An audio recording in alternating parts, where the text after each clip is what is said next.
Փարիզում սկանդալ է բռնկվել, որը արդեն անվանվել է վերջին տասնամյակի ամենախոշոր հանցագործությունը։ Ֆրանսիական իշխանությունները որոնում են 4 գողերի, որոնք իրականացրել են խիզախ կողոպուտ Լուվրի թանգարանում։ Այդ մասին հոկտեմբերի 19-ին հայտարարել է Փարիզի գլխավոր դատախազ Լորա Բեկոն։ Նրա խոսքով սա պրոֆեսիոնալ խմբի գողություն է։ 4 տղամարդ դիմակներով ու ձեռնոցներով ներխուժել են Լուվրի Ապոլոնի պատկերասրահ, թանգարանի ամենապահպանվող տարածքներից մեկը, որտեղ պահվում էին ֆրանսիական թագավորական գանձերը։ Գողերը օգտվել են բեռնատար վերելակից, կոտրել են պատուհանը եւ ընդամենը 7 րոպեում հափշտակել Նապոլեոնի եւ կայսրուհի Ժոզեֆինի հավաքածուից 8 արժեքավոր իր, իսկ 9-րդ ցուցանմուշը թանկարժեք քարերով զարդարված թագը մնացել է տեղում։ Գողերը դեպքի վայրից փախել են հզոր սկուտերներով։ Ֆրանսիայի ներքին գործերի նախարար Լորան Նունյեսը հայտարարել է, որ գործողությունը կատարվել է ճշգրիտ ու արհեստավարժ եւ չի բացառել, որ հանցագործները կարող են լինել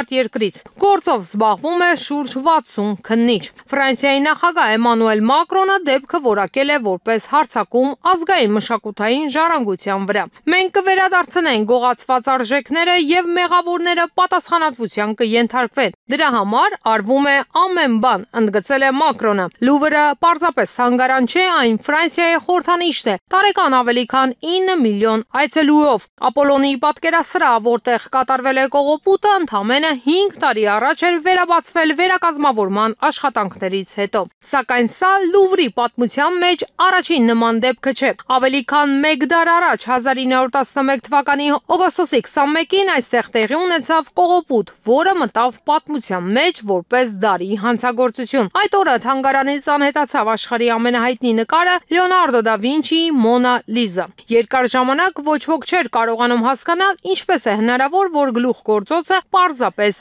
անհետացել է։ Քննությունը ղեկավարում էր հայտնի ֆրանսիացի դետեկտիվ Ալֆոնս Բերտիլյոնը, որն օգտագործում էր մարդաչափական մեթոդներ։ Սակայն հետաքննությունը փակ ուղի մտավ։ Կտավի դատարկ շրջանակի վրա հայտնաբերվեց մատնահետք, բայց Բերտիլյոնը մատնահետքերի վերլուծությունը կեղծ գիտություն էր համարում։ Այդ սխալն էլ դարձավ ճակատագրական։ Պարզվեց, որ գողը ոչ անարխիստ էր, ոչ էլ միլիոնատեր։ Դա Լուվրում աշխատող երիտասարդ իտալացի բանվոր Վինչենցո Պերուջյանն էր։ Նա օգտվելով իր տեղյակությունից թանգարանի հանգստյան օրը պարզապես հանել էր նկարը պատից, փաթաթել բաճկոնի մեջ եւ հանգիստ դուրս եկել շենքից։ Գողացված նկարը հայտնաբերվեց միայն 2 տարի անց Ֆլորենցիայում։ Պերուջյանը փորձել էր այն վաճառել հնաոճ իրերի վաճառողի միջոցով, պնդելով, թե ուզում է վերադարձնել իտալական արվեստի նմուշը իր պատմական հայրենիք։ Դատարանը նրան դատապարտեց ընդամենը 1 տարվա ազատազրկման։ Արվեստի նմուշը կես տարի ցուցադրվեց Իտալիայի թանգարաններում, հետո վերադարձվեց Ֆրանսիա։ Ահա այսօր ավելի քան 100 տարի անց Լուվրը կրկին հայտնվել է միջազգային ուշադրության կենտրոնում։